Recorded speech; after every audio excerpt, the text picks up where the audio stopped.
Namaku Rian. Hari ini adalah awal semester ganjil. Aku melangkahkan kakiku ringan menuju kelas. Seragam putih abuku terlihat cemerlang di bawah sinar mentari pagi. Kelas 2 kemarin seperti biasa, hasil rapotku memuaskan. Ranking 1 lagi. Apa yang dikatakan orang tuaku setiap semester baru selalu terngiang-ngiang di kepalaku. Kamu adalah putra kami satu-satunya. Karena itu jangan pernah mengecewakan kami.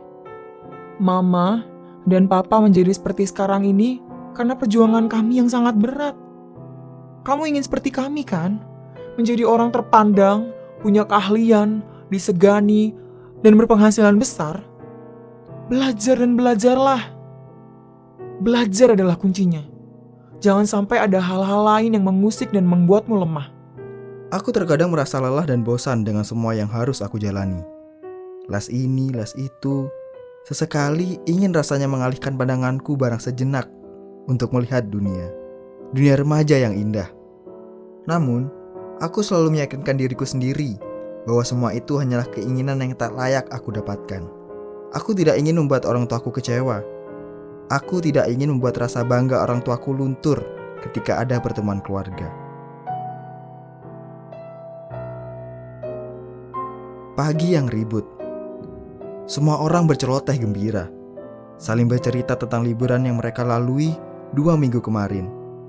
Termasuk Gary, teman sebangkuku yang kini tengah bersenda gurau dengan Andri dan Raisa. Hanya aku yang duduk diam memandangi wajah-wajah ceria teman-temanku. Untuk kemudian aku goreskan di atas lembar buku tulisanku. Saat dimana mataku terpaku menatap wajah seseorang yang baru saja datang bersama Pak Anton. Anak-anak, perkenalkan, ini Risa, teman baru kalian. Semoga kalian bisa menjadi teman yang baik bagi Risa ya. Ucapan Pak Anton disambut dengan sorak ramai teman-teman priaku. Sementara itu, para wanita saling berbisik dengan teman sebangkunya. Risa duduk tepat di depan bersama Leni. Lily, teman sebangku Leni, semester ini pindah sekolah, mengikuti orang tuanya yang harus berdinas di luar pulau. Aku tidak tahu apa yang terjadi dengan diriku. Wajah Risa yang diterjemahkan oleh Gary sebagai wajah bidadari yang turun dari langit itu selalu menghampiri di setiap mimpiku. Padahal, sampai detik ini aku belum pernah sekalipun berbincang dengannya. Selama ini, aku cukup puas, hanya menikmati wangi rambut panjang Risa yang selalu berkelebat di hidungku. Mengagumi leher jenjangnya, memandangi ikat rambutnya yang mempunyai bandul-bandul berwarna pink lembut. Hal-hal kecil namun bagiku itu terasa sangat besar. Dan aku sangat menyukai itu semua. Aku memandang lukisan indah di lembar buku yang terbuka di hadapanku. Perpustakaan selalu menjadi tempatku ketika waktu istirahat tiba. Hei, kamu bawa pulpen nggak? Boleh pinjam? Sebuah suara merdu terdengar di telingaku. Namun, tak membuat mataku beranjak dari halaman yang tengah aku rasapi. Rian, bawa pulpen atau pensil mungkin? Aku menoleh ke asal suara. Aku terpana dengan seseorang yang baru saja mengajakku bicara. Aku mengambil pensil yang ada di saku kemejaku dengan gugup. Kamu sering kesini ya? Aku perhatikan setiap waktu kosong kamu datang kesini. Dia memperhatikanku. Sementara aku hanya bisa menganggukkan kepalaku kikuk. Sedang baca apa? Tanpa berkata sepatah pun, aku menggeser buku di hadapanku. Tahu nggak? Nanti siang di Galeri Serambi ada pameran lukisan dari perupa ini. Aku ingin ke sana, tapi semua orang yang aku ajak nggak ada yang tertarik. Bagaimana dengan kamu? Kamu tertarik nggak? Ke sana yuk. Aku sangat senang sekali dengan ajakan Risa itu. Perupa ini adalah favoritku yang selalu memberiku banyak inspirasi. Tapi jadwalku sangat padat. Maaf, aku ada bimbingan belajar di Sigma. Jawabku datar. Bimbingan belajar kamu jam berapa memangnya? Jam 3. Tapi sebelumnya aku ada... Nah, gimana kalau kita ke sana dulu? Serambi kan letaknya di belakang tempat bimbel kamu itu kan? Aku mengangguk. Jadi gimana? Satu kayu dua pulau terlampaui kan? Bayangkan, kamu bisa bertemu dengan orangnya, plus mengagumi lukisannya dan beberapa karya instalasinya secara langsung daripada lihat di sini hanya melihat-lihat dari buku. Aku terdiam sejenak. Betul juga apa yang dikatakan Risa. Mungkin tidak akan menjadi masalah bila bolos bareng satu kali pertemuan di les robotik. Aku lalu menatap Risa dan akhirnya mengangguk dengan pasti. Kamu telah mengecewakan Mama. Seorang gadis hanya akan membuat konsentrasi kamu buyar. Seorang gadis hanya bisa mengacaukan isi kepala kamu. Aku terdiam, menundukkan kepalaku dalam.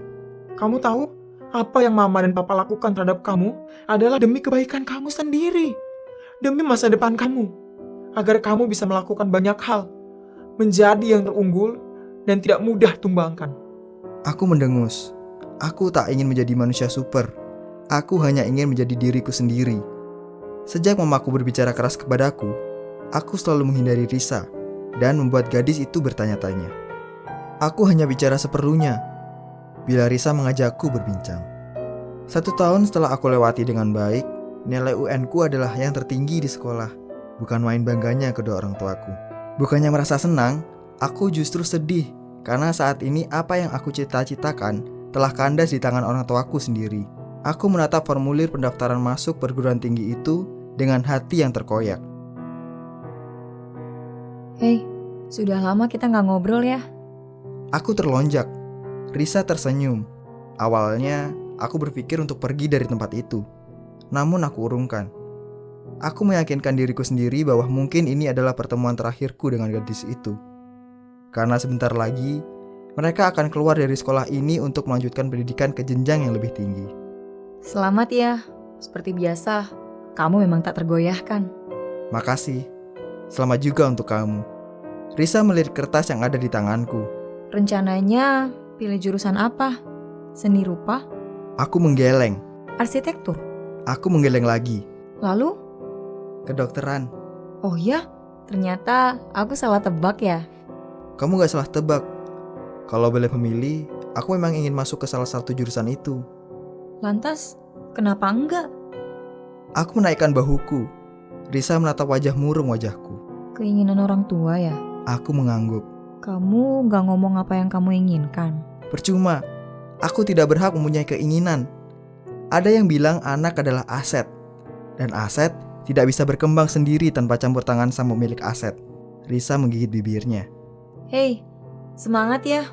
Walau terasa berat, orang tua kamu pasti tahu bahwa semua ini yang terbaik untuk kamu. Aku hanya tersenyum kecut. Aku menundukkan kepalaku dalam. Sementara mamaku melontarkan kekecewaan yang sangat kepadaku, ditimpali oleh papaku.